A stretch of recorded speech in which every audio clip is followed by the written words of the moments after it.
Greetings, fellow miscreants. We got a pretty quick and straight to the point video today.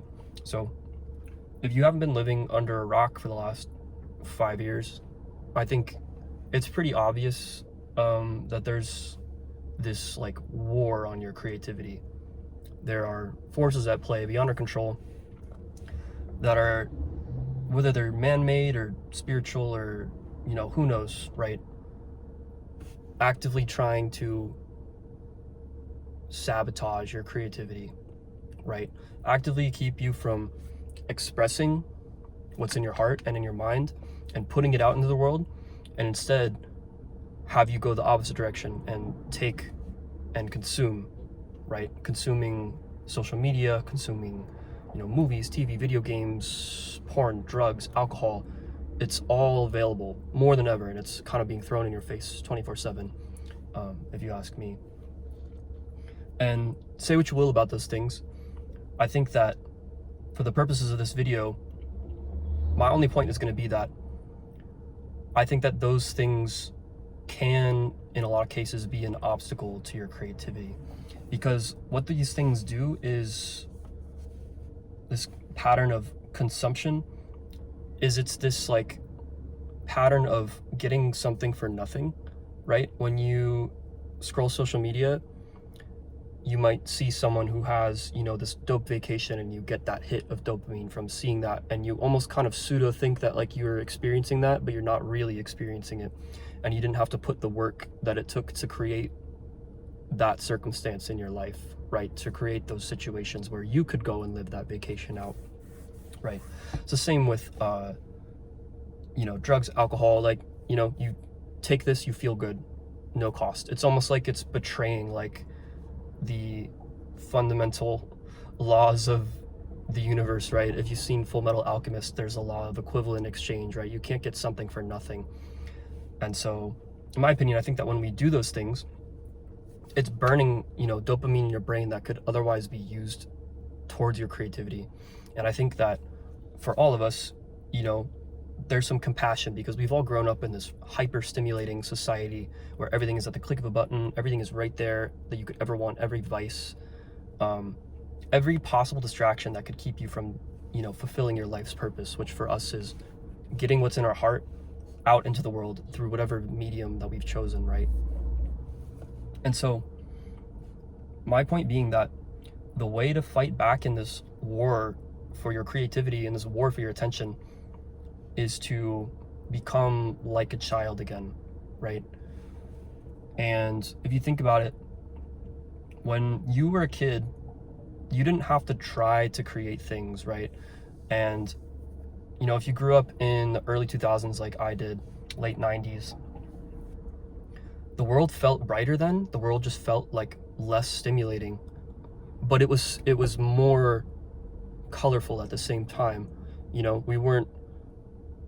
The TV was different. The cartoons were slower paced, right? It wasn't Cocomelon. It was like hand drawn, frame by frame, 30 frames a second or whatever.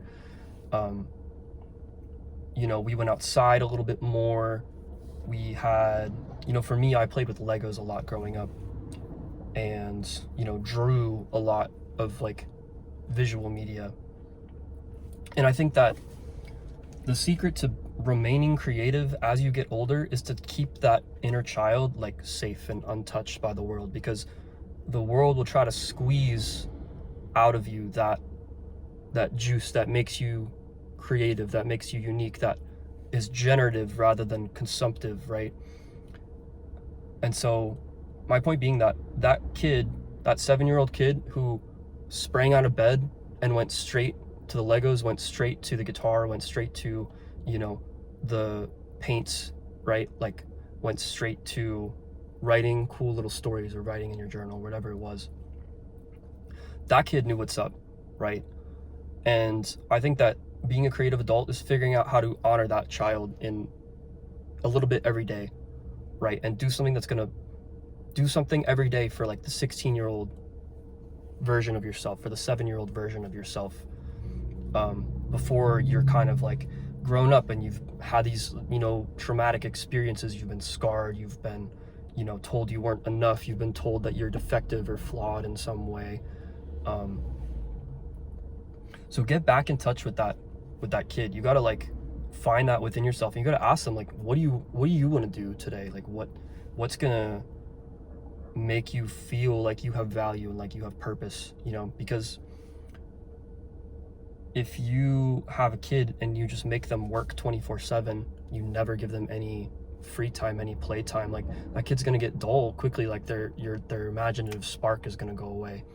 So you gotta find the ways to reclaim that spark in your own life and reclaim that childlike innocence, that childlike wonder in your own life, whatever it may be. So whatever medium is gonna call to you is, you know, go explore a bunch of different stuff. Go try painting, go try, you know, dance, go try music, go try, you know, visual media, graphic design. There's so many avenues to create.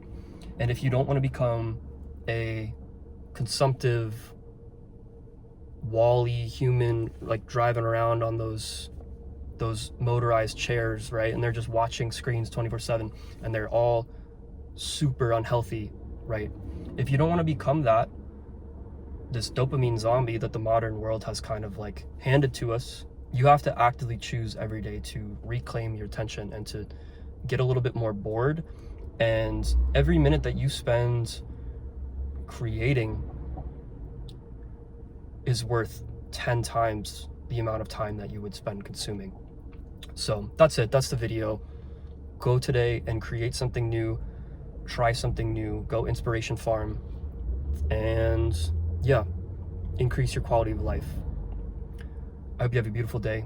Go and make something beautiful.